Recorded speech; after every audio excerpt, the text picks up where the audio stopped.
Om Sahana Vavatu Sahana Bhunaktu Sahaviryam Karavavahai Tejasvi Navaditamastu Ma Vidvishavahai Om Shantihi Shantihi Shantihi Om Brahmanandam Paramasukram Kevalam Gyanamurtim Dandvaititam Gagana Sadrisham Tattvamashadi Laksham Ekam Nityam Vimalamachalam Sarvadi Sakshi Bhutam Bhavatitam Triguna Rahitam Sadgurum Tan Namami.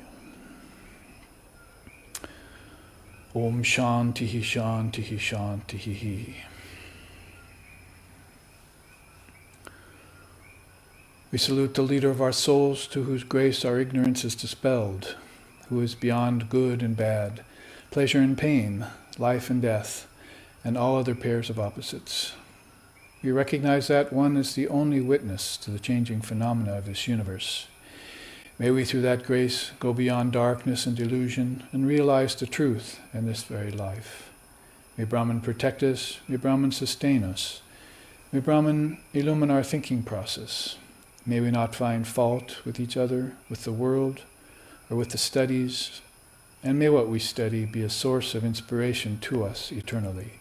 Om peace, peace, peace. May peace be unto us, and may peace be unto all. Om Hari Om.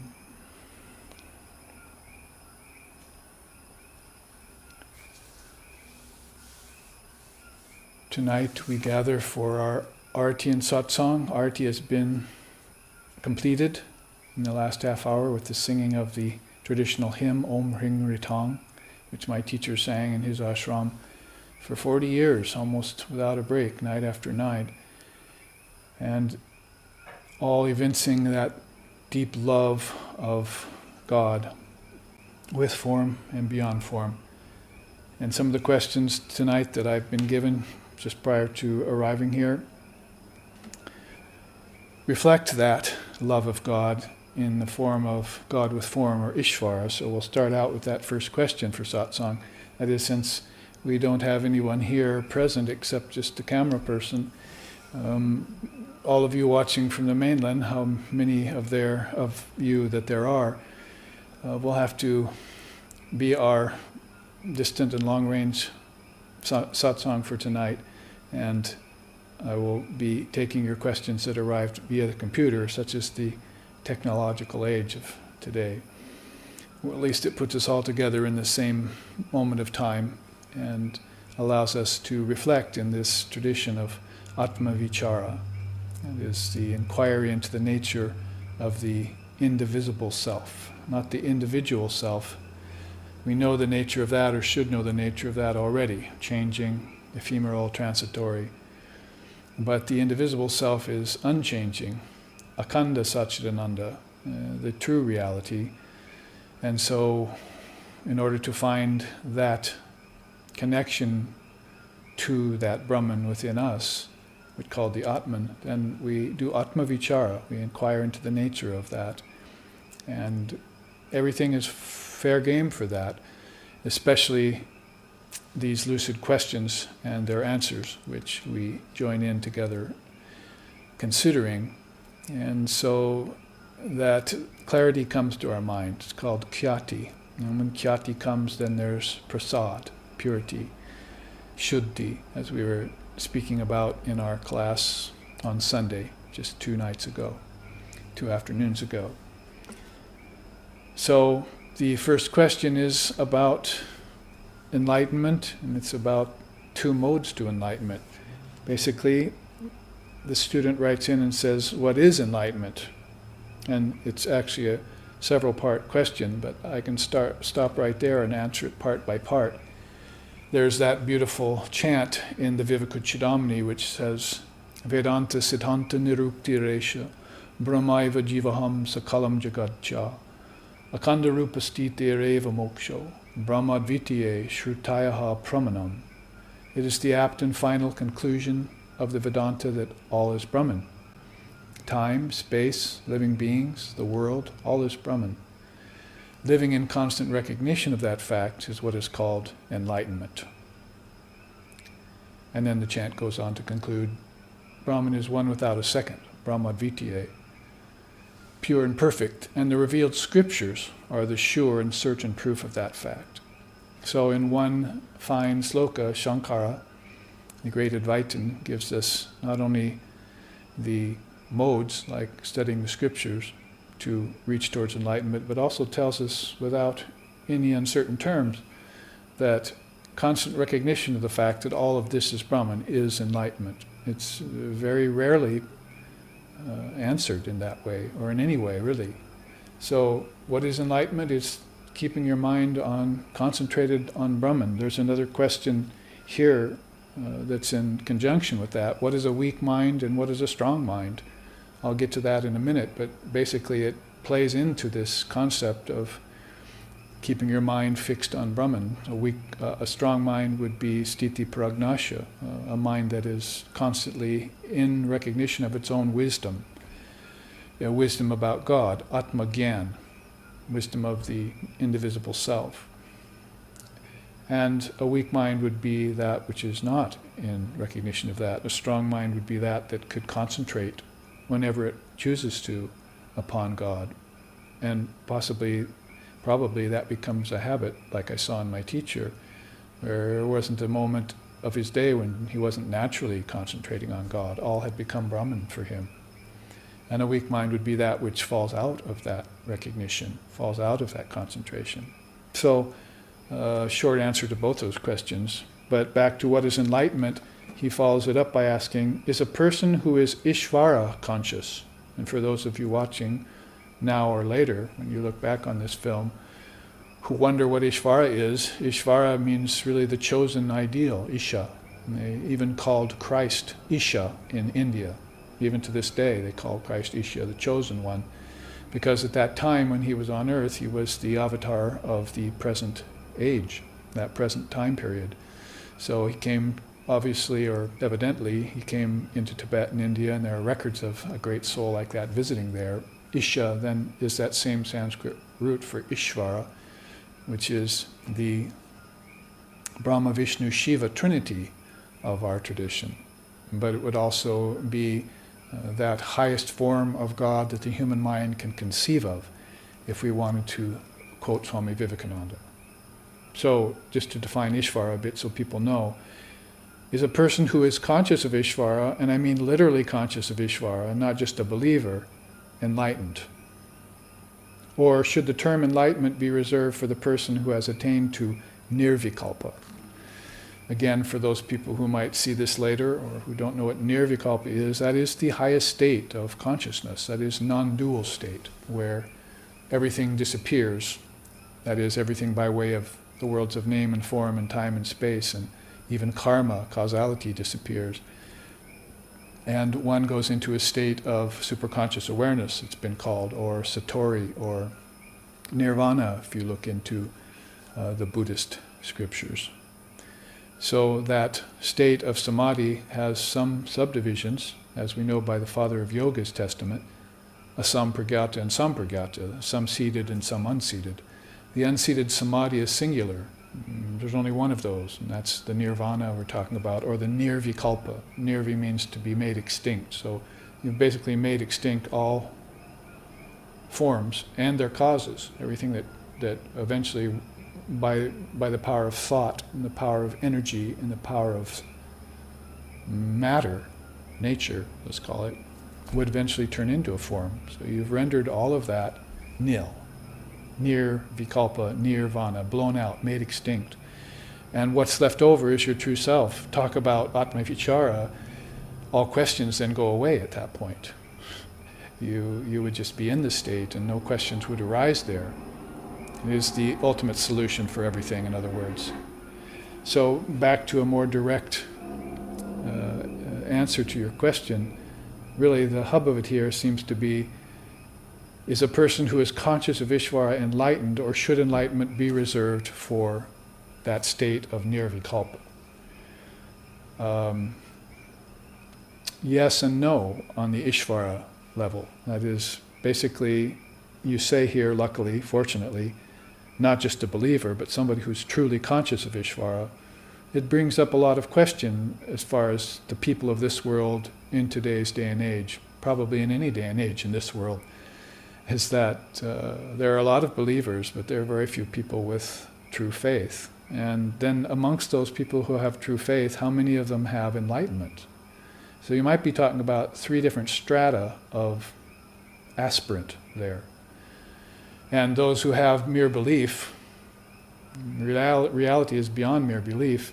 It's a reality without a second, as this chant I just spoke evinces. Basically, Brahmadvitiye Shrutaiha Pramanam.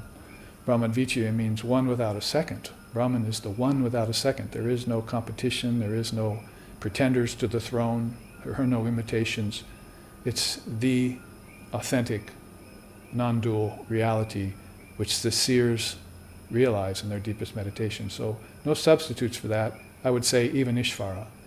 Ishvara happens to be the best representative in form of that enlightenment. So this is why I say yes and no as far as believing in Ishvara. If you have deep faith in Ishvara, if you realized Ishvara, if you had communion with Ishvara, like the 16 direct disciples of Sri Ramakrishna Paramahamsa, which we just worshipped on the shrine, or if you are one of the Noble 8 of Buddha, or the 12 apostles of Christ, or the 20-some devotees of Sri Shankaracharya, then yes, you've had deep communion with Ishvara. You can't help but believe. What to speak of belief, you have deep faith instilled in you at that moment, at that time, in that lifetime. So we would say yes to Ishvara on that level. Where we would have doubt about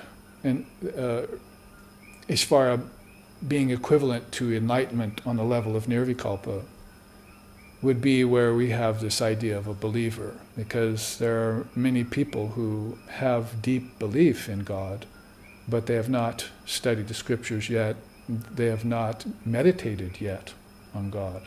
Maybe they're still just praying to God. We tend to take prayer and meditation and make them a dual practice. That is probably not a good word, a double practice in our tradition. Because prayer has certain risks to it, and it has certain benefits to it. Meditation also has risks and benefits. You put them together and they simply cancel out each other's risks and bring forth all this bounteous benefit. 2 wings of a bird again, as we say so many times in our tradition. Well, let me illustrate it a bit by a story that Sri Ramakrishna used to tell. He said there was a woman who was very devout. She went to temple all the time, in India. This is in India. So she was putting on her best sari and putting on her jewelry and getting ready to go to temple. And somebody came in the door and said, "I have some bad news for you. Your husband has fallen and passed away."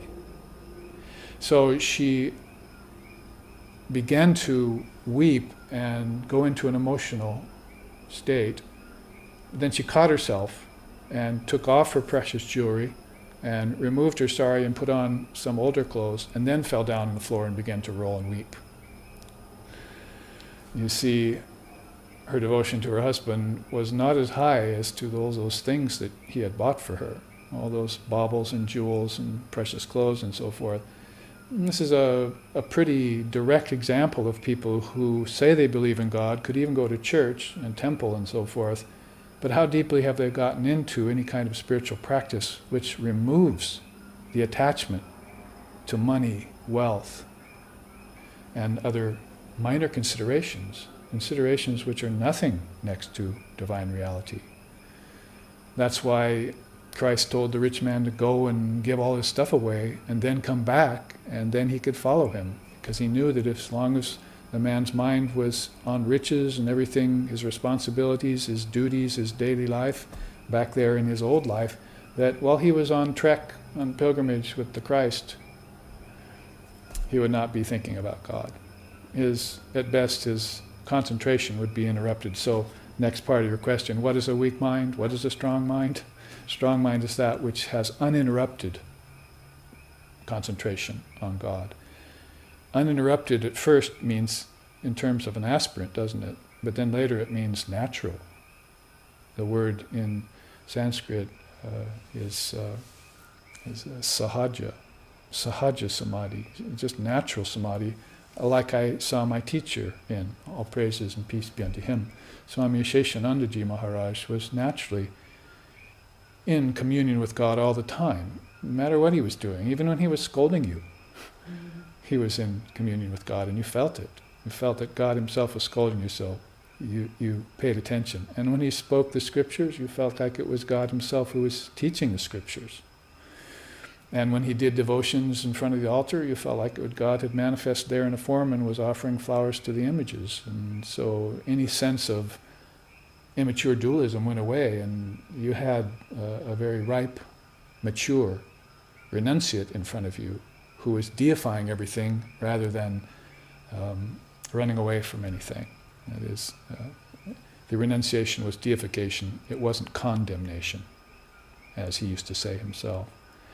So here are some important points maybe around that question. There is no substitute for nirvikalpa to summate. If you have that non-dual realization, it tends to destroy all your samskaras. But there is a samskara left in that person who hasn't had nirvikalpa samadhi. It's called, at the highest, samskara of love of God with form. It's not a harmful samskara at all. It's the most beneficial and beautiful. In fact, here on earth, it might be higher, better than the non-dual, because the non-dual is going to take you out of this earth. Plain and simple. You're not going to, it's like deep sleep tonight. You don't see anything, any form. Imagine that when we substitute an incredible intensity of bliss and wisdom in its place, and then imagine what non-dual samadhi is like. Then there's no question about Ishvara or any other form. You are that. I am that. I and my Father are one. It would even be hard to, you couldn't even say I and my Father are one inside of nirvikalpa samadhi. You'd have to wait till you got out of nirvikalpa samadhi and then tell somebody, oh, guess what? I found out I and my Father are one. I found it out when I was in that state. So simply coming out of that state sort of proves to you the different level of consciousness that one has to forbear, if you wish, or one has to assume in order to be able to speak about the non-dual. It's a qualified non-dual position. So is a person who is aware of Ishvara, is that person sort of pre-enlightened, poised for the leap, but not really there yet? You get to the Father through the Son, so we'd have to answer yes to that question. And now I'm not posing here or positing that the non-dual Brahman is higher than Ishvara. I might get into some contentions with some very deep Ishvara worshippers who think that Ishvara is actually higher than the non-dual Brahman. There's even evidence of that in the Tantras, basically, is in order for God to be expressed, it needs the Shakti power. Otherwise it just sits there, pure and perfect, not having any fun, as it were. So all of the expression happens when it spills out the gate through the Word, through the Son. You get to the Father through the Son. So as it spills out the gate, all well and good, yes? Then everything breaks into the play, into the lila. That's the play of Ishvara. And it's the play of the sattvic mind, mahat. And the vibration of the Word is permeating it. As it trickles down into a more grosser vibration, that's where the problem begins, that's where the suffering begins. And the person who ventures into those levels of consciousness has to be fortified, has to have a strong mind, not a weak mind, has to keep a strong mind, and not let Maya seep through the cracks of the thinking consciousness and spoil the lila, spoil the sport. So, easy to put that way. It's then the necessity or the need is when you're coming back into the source. You want to return to the Father, you'll have to do that through the Son as well. So Ishvara is a very important step. It's the penultimate stage of realization. So I'd say in that perspective, in that atmosphere that we just outlined, that the question is almost moot. Basically, Ishvara and Brahman cannot be separated, just like the Word cannot be separated. In the beginning was the Word, and the Word was with God, means that God and His Word have a slight distinction. But when you say, when you end the phrase, the word was God, then it's like saying at the same time, it just appears to be distinct from God, but it is God. So that's the same with Brahman and Ishvara. They're one and the same. And one just happens to give rise to that playful sport. We just want to make sure that we stay in the sportive mood and don't fall into Maya. He didn't intend that. She didn't intend that. So that's expression, that's divine expression. The Tantras provide for it copiously.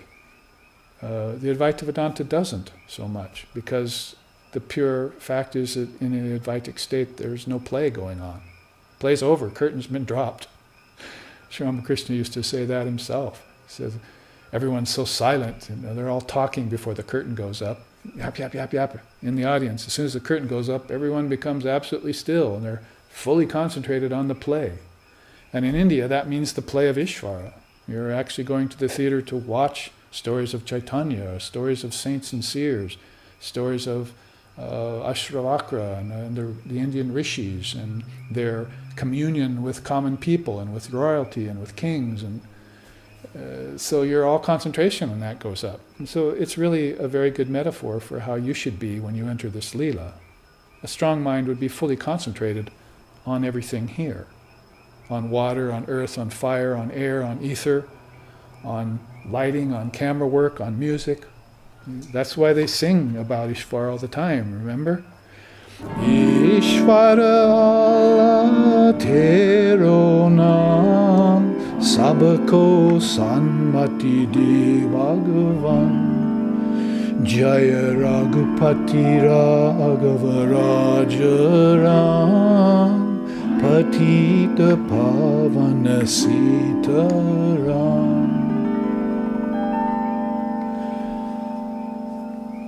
Ishvara Allah Teronam Sabako Sanmati Ti Bhagavan.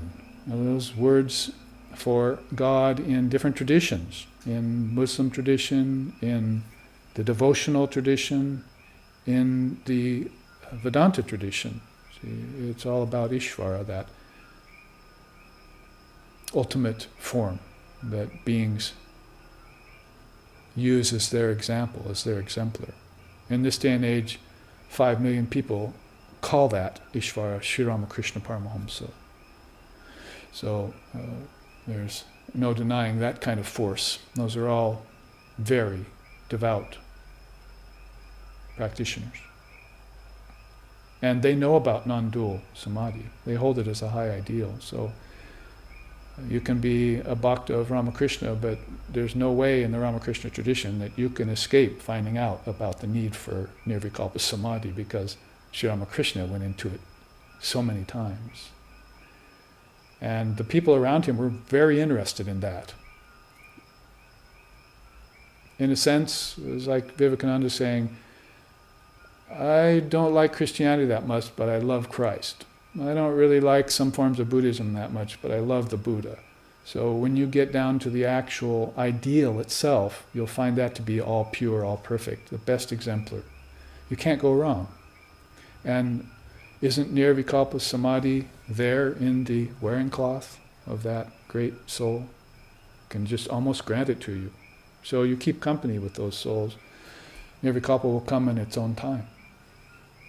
And then one day you'll wake up and you'll say, my ignorance is gone, gone, utterly gone. So, beautiful questions there, thank you, from that viewer, from that student. He has one more bullet point here in this long question, many questions inside a question which I could direct myself towards. He ends by saying, might it be a realistic idea to lower my objective for this life a little towards the realization of a strong devotion to Ishvara? Well, I don't think strong devotion to Ishvara would be lowering your objective. Nirvikalpa samadhi is something that's beyond the beyond.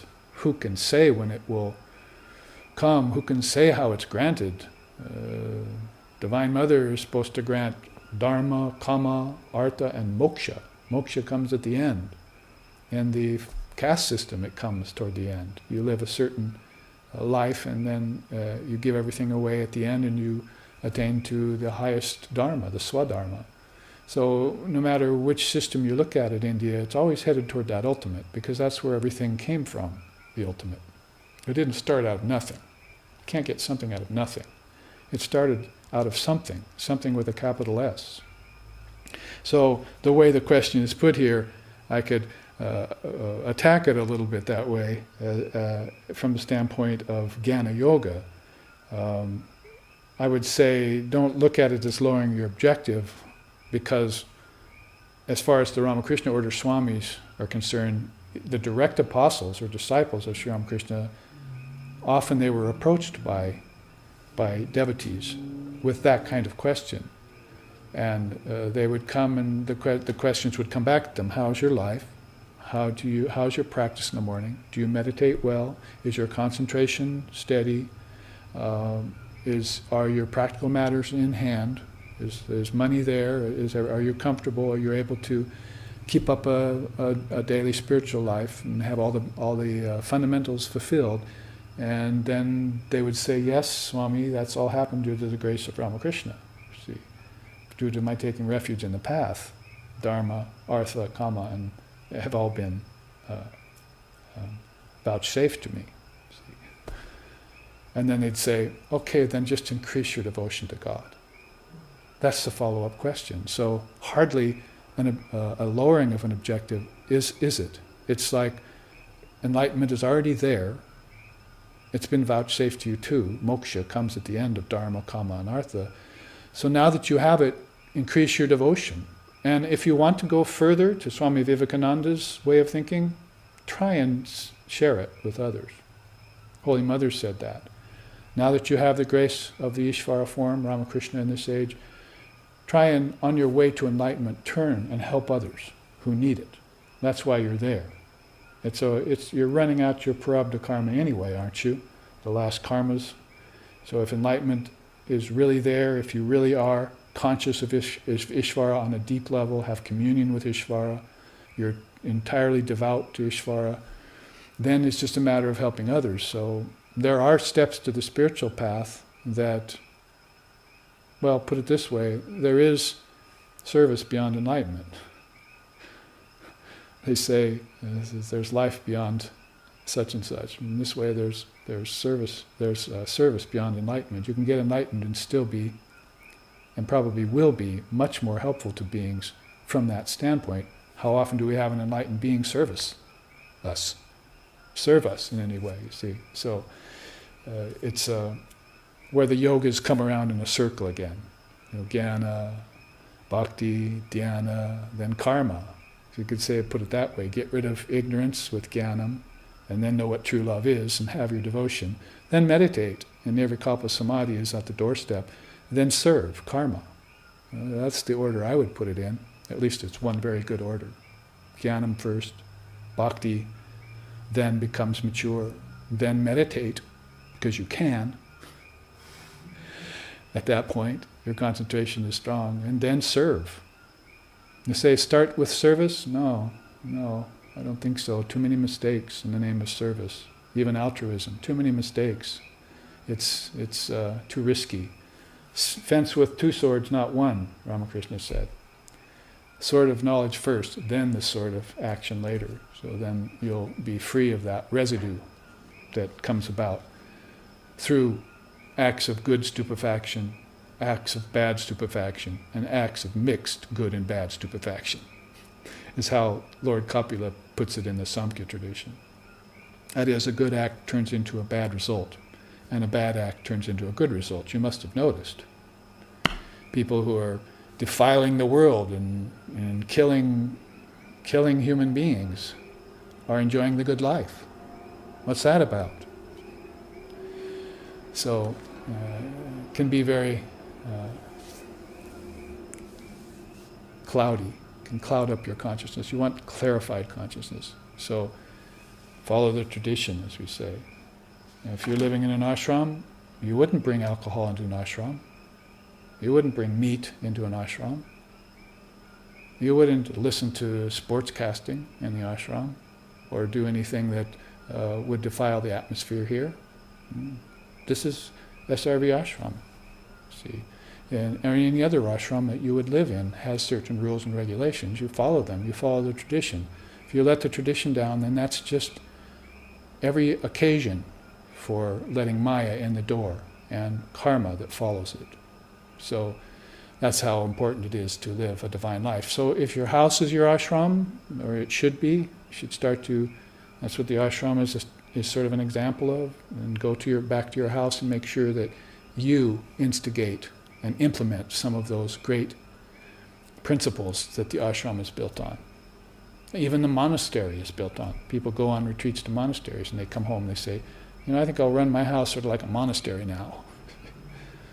Run my life like that.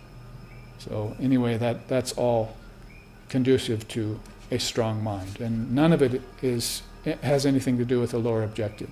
It has to do with inclusion. Everything is a matter of add-on, not taking away. The taking away is taking away things that don't exist in the first place. That's why you're taking them away. And when you take those away, you find those things that are most valuable and you add them on. So again, it's a matter of clarification. Now let's go to another person's question in the remaining 20 or 25 minutes. We have here a person who asked about, this was also a subject that came up in a previous satsang recently, suicide. About a person who has committed suicide, leaving those people around him or her all upset and in unhappy circumstances. This person says, what solace can we provide those close to that person? What are the implications of suicide on one's karma and on the karma of the society and on the people who accused him that caused his suicide, also those who worked with him and were his friends? Are there any other Vedantic teachings which are appropriate here? So a list of actually 3 or 4 questions in that one question again. What solace can we provide for those who are around the person who committed suicide? There's really no absolute solace you can give to a person like that. You can be close and be prepared, and hopefully you're ready with answers. Like if you had have been at our Sunday afternoon class 2 days ago, you would have seen that beautiful teaching on the Tibetan Book of the Dead and all of the teachings that had to do with bardo states, how the consciousness leaves the bardo of life and goes to the bardo of afterlife. Teaching like that just clarifies right away that the soul's eternal. There's something that's moving amongst these different states of awareness, and that something is your projection, your soul, your ego soul. So even that's a start, if you were able to communicate that to someone who was around a person who had committed suicide. But really what I'm saying here is there's a more direct way in which you can help, and that's to help the person, the soul who committed suicide himself. There are, in our tradition, ways of doing vigil, or they call it yagya or austerity. For instance, when my mother passed, one of my teachers had told me that I should just do japa for 40 days or a month. Take up a period of time anyway in which you do your mantra and keep that person in mind as you do. That is, you don't replace God with that, the image of that person, which is already gone. It's only in your memory now, and the actual personality is now transmigrating in a different realm, so it needs it could benefit by your help. Well, most people weep and cry, and they say you shouldn't do that because the soul feels it. It's a part of you. So if you're lamenting and you're depressed and so forth, that person feels drawn back to the earth. And good Lord, they just got rid of the earth finally. They got out of this prison house of suffering called the cage of bones and flesh. Let them be in the land where they are, and in the loka, in the inner kingdom of heaven within where they are, and why not even send them good vibrations? If you're just hanging about moping or you're in grief, which is natural to the human being in that situation, get over it as quick as you can, and maybe even help yourself get over it. So what I'm saying here is, why worry about helping the people around the person who committed suicide? Think about helping the person who committed suicide and helping yourself. And that would be by thinking, keeping in your mind at the same time the memory of this person and God.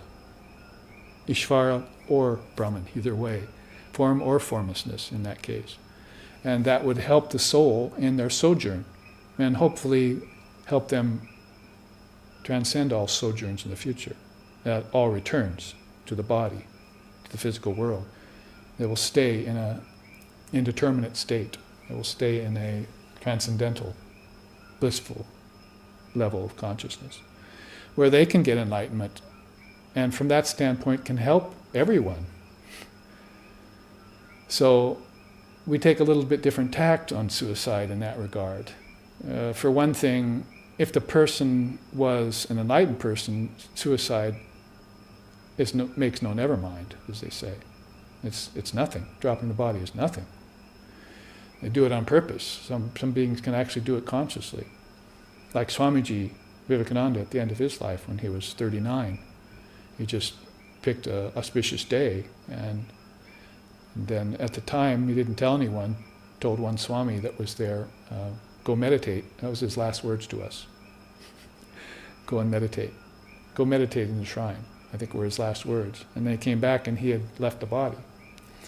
So he was at 39, and so at a very young age. And so if you're an enlightened person, the idea of suicide takes on a whole different atmosphere and perspective. If you're an unenlightened person, then yes, there are karmas. That's the next part of your question. What are the implications of suicide on one's karma? So basically I just explained that. It depends on the quality of the consciousness of the person who had committed the act. If a person is free and knows Brahman, and going back to the previous question, is a knower of Ishvara, or even a knower of Brahman, which is even rarer, then it's no never mind. You don't have to worry about that person. They were free in this lifetime, they're free after they get out of the body. Freer, really. But free in the body, that's quite an attainment. Jivan Mukta, they call it. So the implications on the karma of a person who's not enlightened, which is the 99% of the rest of humanity in this world, has not reached that state of enlightenment yet, yes, there is a karma that's created. And we explain that in our Vedantic tradition in terms of a samskara. If you just leave karma disconnected, it's sort of like not connecting the A-U-M of Om. Then you wander about in A, then you wander about in U, then you wonder about in M, you see. A is the waking state, U is the dream state, and M is the deep sleep state. You haven't connected them in one consciousness yet. So you're wandering about in separate worlds, thinking them to be separate, when they're really one homogeneous mass of pure conscious awareness. So it's the same here. You know, if you haven't brought together that wisdom that destroys karma, that neutralizes, or at least attenuates it, and makes it easy to escape at the time of the body's dropping, then you will wander around in the effects of that karma because of a samskara that has been created in your mind. So this samskara is a memory of how I committed suicide so many times. Like Sri Ramakrishna used to say, you could cut yourself and let it heal, cut yourself in the same place again, let it heal, cut yourself in the same place again, let it heal, and you'd just be building a scar tissue. Well, there's a scar tissue of the mind that's like that from these knife cuts that we've been applying there out of ignorance, actions we've done out of ignorance. And so these are called samskaras, they're complexes, the closest word we have in English to it. And they're broken down in your next lifetime if you can affect that. That is, most people just live with them. They will go through life, all of a sudden they have a horrible fear of death, or they hear about some suicide in a newspaper and it makes them tremble. So they put the paper down. Why is that? When other people can read it and say, oh, that's too bad. See, they don't have a samskara around suicide. So this person had a mental complex due to a memory from a past lifetime, and so they have that reaction. And a reaction is not good. You should not react to anything. Ultimately, you should be in equanimity around every happening, good or bad. Whether it's the winning the lottery or 400,000 people dying in a tidal wave. It doesn't change reality one bit. That's phenomena you're talking about. And you beware of appearances and phenomena, and you just live in your non-dual self, non-reactionary. As much as you can manage it, for as long as you can manage it. So, in that regard, then, this samskara that's been created is an implication that you're talking about here on one's own karma. You can't leave karma and samskara disconnected, as I was just saying. You have to know that one came out of the other, and then the other comes out of the other again in cause and effect fashion for a whole cycle until you finally stop that cycle, you neutralize it. That lifetime, Holy Mother says, in which you get rid of all your desires and mental impressions and misconceptions, is the last lifetime for you. Then you'll be free. So that's what the aspirant is looking for. You say, back to the question before, what is enlightenment? You could put it in that way. It's that last lifetime which you get rid of all your desire and all your samskaras, and you're free. And does that mean you won't come back into the body anymore? No, not necessarily. It means you won't come into the body anymore out of ignorance. Haven't we seen, or definitely at least heard, of people who have come to this earth free, and who have remained free, and free of ignorance, that is. So, we want to join their ranks. Count me one of you. You see. I want to be in your company. That's what I want. That's my highest ideal. And whether it proceeds through the help of Ishvara or whether I'm just dunked in the ocean of Brahman immediately, I don't care. Just give it to me. See. Holy Mother said you could either get in to the pool a little at a time by getting your pinky wet, and then your shins, and then your knees, and get in slowly, or you can take a dive in all at once, or someone can even push you in as a joke from behind. The end result is that you get wet, you get immersed. So that's the important thing. And suicide is not going to be the best way for an unenlightened person to get immersed. They're going to carry with them that residue, that samskara. So I hope I haven't gone on too long about that, but that's an important part of understanding the implication of one's suicide, as long as a person isn't a knower of Brahman or a devotee of Ishvara. What about the implications on society, on people who caused his suicide? Yes, either directly or indirectly. There was a story, as Sri Ramakrishna said, of a butcher who marched a cow across the city, stopped at a Shraddha ceremony, which is a worship of the ancestors, an offering of food. He took the food, he tethered the cow, went into the resident as he was invited, took the food of the worship of the ancestors, which involved him in the karma of the ancestors, because it's offered to the mains, it's offered to the ancestors. It's not a very high ceremony or sacrifice, but it's done. And then he left that after eating the food offered to the ancestors, took the cow across the city to the place where it was slaughtered. Sri Ramakrishna's conclusion to that story is that all the people who were eating with him at the place of the offering of the ancestors had to share in the karma of the death of that cow. So it's, in Hindu village terms, in Hindu city terms, in Indian way of thinking, a way of explaining how this karma is very mixed, is very inscrutable, how effects of it are doled out to different people in the society. And there's no doubt that that as a society we're taking on the effects of what our politicians and the war machine is doing, or what the, how they say, the multinational conglomerates are doing to nature, that all of us must bear some sort of karma for that, isn't it? Even if it isn't our fault, we still are subject to meeting a veteran on the street, or who's having problems, or eating food that's been tainted with non-organic pesticides and so forth. So all of these things are a karma of a type, and the best way of explaining them. So indirectly or directly is my answer to that question. People who feel a sense of guilt about a person committing a suicide in which they had a part, that's an indication. It's just a sign of their taking on of the karma, and there's a certain dole of suffering which comes to them. They're going to have to do some austerity, like the Muslim man who killed the Hindu child. See, and Gandhi told him, I know a way out of hell, because afterwards he had remorse for killing the Hindu child. He said, just get a child and raise him. Get an orphan and raise him, but raise him as a Hindu. He's a Muslim man, but he has to raise that child as a Hindu to sort of replace that Hindu boy that no longer had his life. It's not so hard to understand, and neither is it all that grave. Basically, you give up body, you take another one. Death and murder and all those things are not so grave.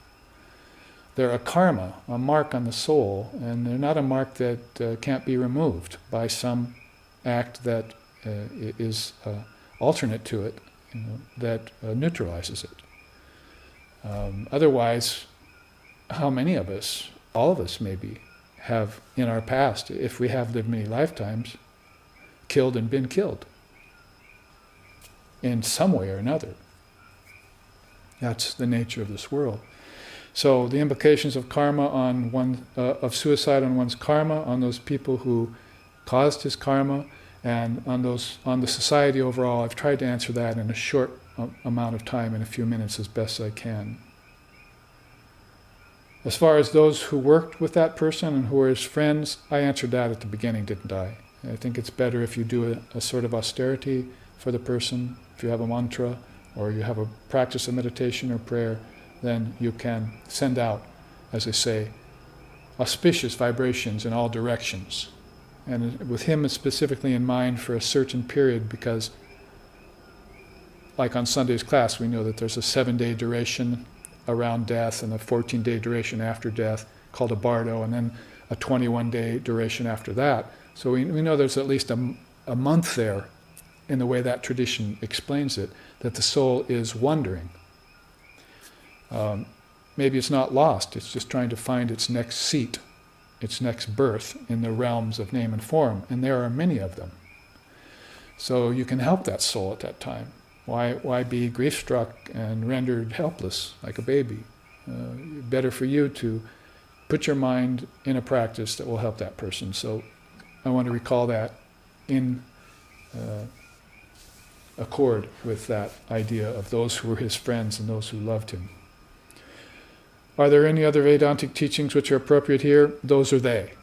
What I just said for the last 10 minutes on this subject. Those Vedantic teachings, you may pick up more if you read the scriptures, but usually the Vedanta concentrates more on the non-dual, on the illusion of death, on the illusion of suicide, on the illusion of murder, on the illusion of evil, on the illusion of ignorance, and puts you in a place where you have already refrained from watering the weeds, and you're just watering the flowers now. That is, you're proceeding by your positive samskaras. And that's going to give you a hand up and a hold to pull yourself up and out of considerations that are ignoble or lower or mean or even mixed, so that you can gain enlightenment in this very life. In our remaining 5 or 10 minutes, there's one other question here. This person says, I heard you talking after class on Sunday about one state of consciousness during a seizure or in old age.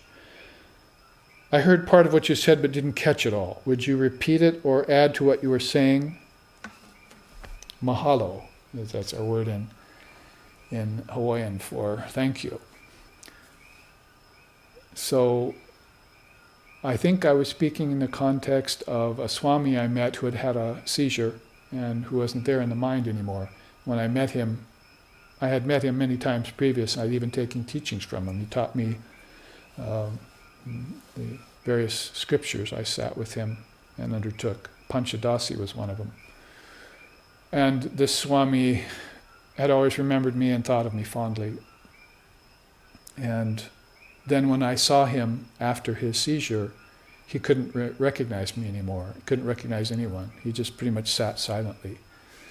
And I thought about that for a long time, and I asked a few other beings who I admired and looked into teachings that I revered and respected, and came to some definite conclusions around the matter. I also had experiences with my own family passing in old age, passing through disease, and saw how they worked out their karma in that time of passage. That it wasn't just suffering for no reason, that they were actually working out previous karma by going through that suffering.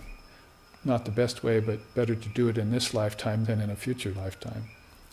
You have a better birth then, in the next lifetime. But how it applies to an illumined soul like the Swami I was talking about, I realized that he was not in his mind anymore, and the teaching in Vedanta is, of course, you are not the mind.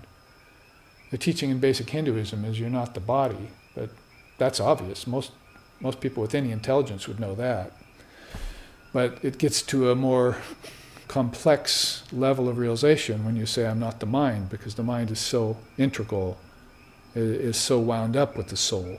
It is really part of the soul, transmigrating soul, the mind. With its intelligence, with its thought, and with its ego, those four things are the transmigrating mind, called antaha karana in my tradition, the inner cause of all things. Antaha, inner, karana, cause. They put it just that bluntly for you. Guess what? Your mind is the cause for your transmigration between heaven and earth and hell. The soul doesn't move. Your mind does that. It's a fourfold mind. So with teachings like that, looking back and looking out upon this wonderful soul whom I had known and who had taught me, I figured out, basically, and concluded that he wasn't in his mind anymore. He had checked out, and he was in his Atman. He was in his higher nature. He was in his higher consciousness, in his lofty intelligence that he had spent his whole life in. Now, if he had spent his whole life in ordinary actions, or in evil actions, or in adharmic actions, and I met the same person, then I couldn't have said that about him, because his samskaras, his mind was all conditioned, as the Buddhists say, by these 12 nidanas, by thirst, that is desire, trishna, and by acts in society that you committed in one life that carried forth into another, to such an extent that at the end of your life you're carrying all this baggage in your antaha karana, like those samskaras we were just talking about earlier, and they're weights.